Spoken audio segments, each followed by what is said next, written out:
Hello guys, welcome back to my channel শর্মির series. আশা করি সবাই ভালো আছো, আমিও ভালো আছি। আর আজকে আরও একটা নতুন ব্লগ নিয়ে চলে এসেছি। তো দেখো, সকাল সকাল আমি হয়ে গেছি রেডি আর যাব পিকনিকে। তো টিউশনের ওখান থেকে পিকনিকে যাব। তো এখন অটো করে যাব টিউশন, দেন ওখান থেকে বাসে করে পিকনিক। বাইরে দেখো বন্ধুরা কতটা অন্ধকার, এখন বাজে ভোর 5টা। তো অটো করে আমি এখানে চলে এসেছি আর অনেকক্ষণ ধরে বাসের জন্য ওয়েট করছি। অনেকগুলো বাস আসছিল, তো আমরা ভাবছি ওটাই হয়তো আমাদের। আর বাকি সবাইও এখানে দেখো দাঁড়িয়ে আছে। আমরা অনেকক্ষণ ধরে দাঁড়িয়ে আছি, কিন্তু এখনো পর্যন্ত বাসে দেখা নেই। আমরা যখন বাসে চাপবো তখন তোমাদের সাথে দেখা হবে। একদম একদম দেখা হবে। ঠিক আছে, এখন টাটা, চলো। তো গাইস, অনেকক্ষণ ওয়েট করার পর ফাইনালি আমাদের বাস চলে এসেছে আর আমরা বাসের মধ্যে বসেও গেছি। তো চলো যাওয়া যাক। আর আমরা পিকনিক করতে যাচ্ছি শান্তিনিকেতন। আর এখন ওখানে পৌষ মেলা, তো মেলাও করা হবে আর পিকনিকও করা হবে। তো কোথায় কোথায় ঘুরলাম তোমরা ভিডিওতে দেখতেই পাবে, তো ভিডিওটা স্কিপ না করে পুরোটা দেখে যাও। তো আমরা শান্তিনিকেতনের কাছাকাছি প্রায় পৌঁছে গেছি আর আমাদের বেরোনোর কথা ছিল ভোর 6টার সময়, কিন্তু বেরোতে বেরোতে 7:30 বেজে গিয়েছিলো, একটু লেট হয়ে গিয়েছিলো। তো আমরা পৌঁছেছিলাম ওই 11টার দিকে। তো দেখো বন্ধুরা, আমি শান্তিনিকেতনে পৌঁছে গেছি আর বাস থেকে নেমে গেছি। এবার আমি যাচ্ছি পিকনিক স্পটের দিকে। গাইস, ফাইনালি আমরা পৌঁছে গেছি। তো এবার আমাদের এখানে পিকনিক হবে। তো আমরা যেখানে পিকনিক করছিলাম সেখানে আশেপাশে আরও অনেকে পিকনিক করছিল। আর এখান থেকে সামনেই ছিল কোপাই নদী, আর সেখানে হাটও বসেছিল। তো আমরা কোপাই নদী আর হাট দেখার জন্য বেরিয়ে পড়লাম। এটা হচ্ছে নদীটা, আর এখানে সামনেই হাট বসেছে। আর হাটে নানা রকমের জিনিস বিক্রি হচ্ছিল, যেমন চুড়ি, মালা, কানের, তারপর শাড়ি, ব্যাগ। আর এখানে হচ্ছে দেখো সাঁওতাল নৃত্য। এখনকার দিনে এসব বেশি দেখা যায় না। আর দেখো বাইরে থেকে আরও অনেকে ঘুরতে এসেছে। এরপর দেখো বন্ধুরা, আমরা ওদের সাথে একটু নাচ করে নিলাম।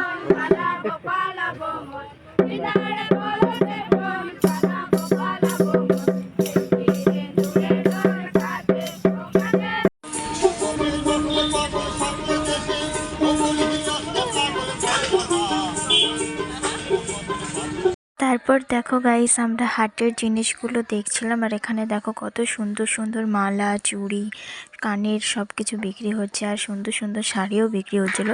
তো তারপর বন্ধুরা ওখান থেকে বেরিয়ে আমরা চলে এসেছিলাম পিকনিক স্পটে আর ব্রেকফাস্ট করে নিলাম। আর ব্রেকফাস্টে আমাদের ছিল লুচি, তরকারি আর মিষ্টি।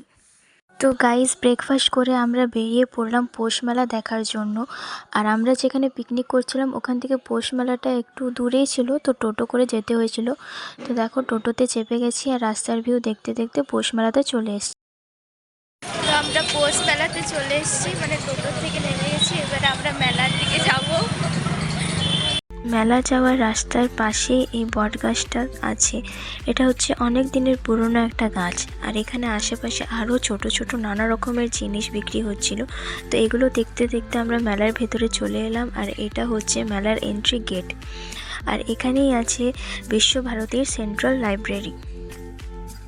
ঢুকে প্রথমে এখানে বিক্রি হচ্ছিল ছোট ছোট মূর্তি, আর ছিল কাঠের তৈরি জিনিস, ফুলদানি। তো এগুলো দেখতে দেখতে আমরা একদম ভেতরের দিকে চলে গেলাম। আর বন্ধুরা, এর আগেও আমি একবার শান্তিনিকেতনে এসেছি। তো তখন আমি ওই মিউজিয়াম, তারপর রবীন্দ্রনাথ ঠাকুরের বাড়ি ওইসব দেখেছিলাম, কিন্তু মেলা ঘোরা হয়নি, মানে পৌষ মেলার সময় আসিনি। তো এবারে এসে পৌষ মেলাটাও ঘুরে নিলাম। আর এই মেলাটা অনেক বড় মেলা। দেখো, এখানে প্রায় সব রকমেরই জিনিস বিক্রি হচ্ছিল, জামার থেকে শুরু করে শাড়ি, তারপর সোয়েটার।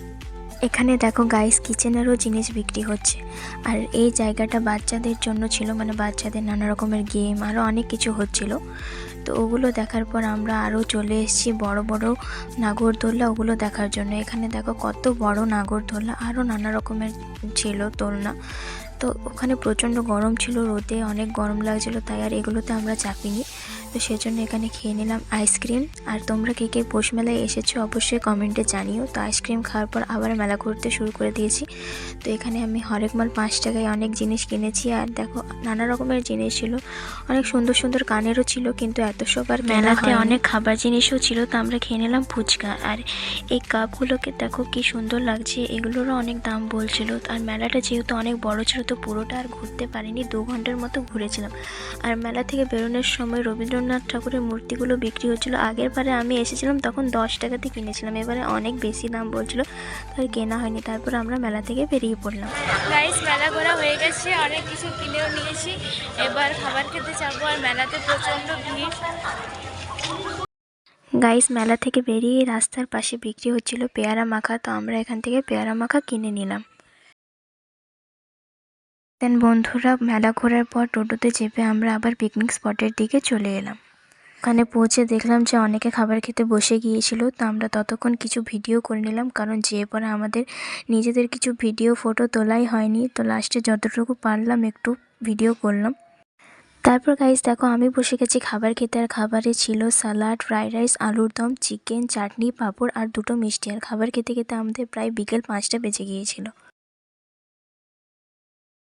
গাইস আমাদের খাবার খাওয়া হয়ে গেছে, এবার আমরা বাসের কাছে যাচ্ছি। তো আমি বাসের সামনে প্রায় চলে এসেছি, রয়েছে দেখো আমাদের বাস দাঁড়িয়ে আছে, তো এবারে বাসে চেপে সোজা চলে যাব বাড়ি। আর আমি এখানে বাসে বসে গেছি, আর বাকি সবাই এখানে বসছে। তো সবার বসার পর আমাদের বাস ছেড়ে দিয়েছে বাড়ি যাওয়ার জন্য। তো আমি বাসের মধ্যে ঘুমিয়ে পড়েছিলাম, তারপর এক জায়গায় আমাদের বাসটা দাঁড়িয়েছিল, তো ওখান থেকে আমি চা খেয়ে নিলাম। তারপর গাইস দেখো আমি আবার বাসে চেপে গেছি বাড়ি আসার জন্য। তো বাসে করে আমরা টিউশনের ওখান পর্যন্ত এসেছিলাম, তারপর আবার যে অটোতে আমরা সকালে গিয়েছিলাম ওই অটোটা করে আবার বাড়ি এসে গেছি। আর এরপর কোনো ভিডিও করা হয়নি। আর তোমরা কে কে শান্তিনিকেতন এসেছো অবশ্যই কমেন্টে জানিও। আর ভিডিওটা ভালো লাগলে অবশ্যই লাইক, কমেন্ট, শেয়ার করে দিও। আর যারা এখনও চ্যানেলটাকে সাবস্ক্রাইব করনি সাবস্ক্রাইব করে দিও। তো আজকের মতো এখানেই বাই, দেখা হচ্ছে নেক্সট ভিডিওতে।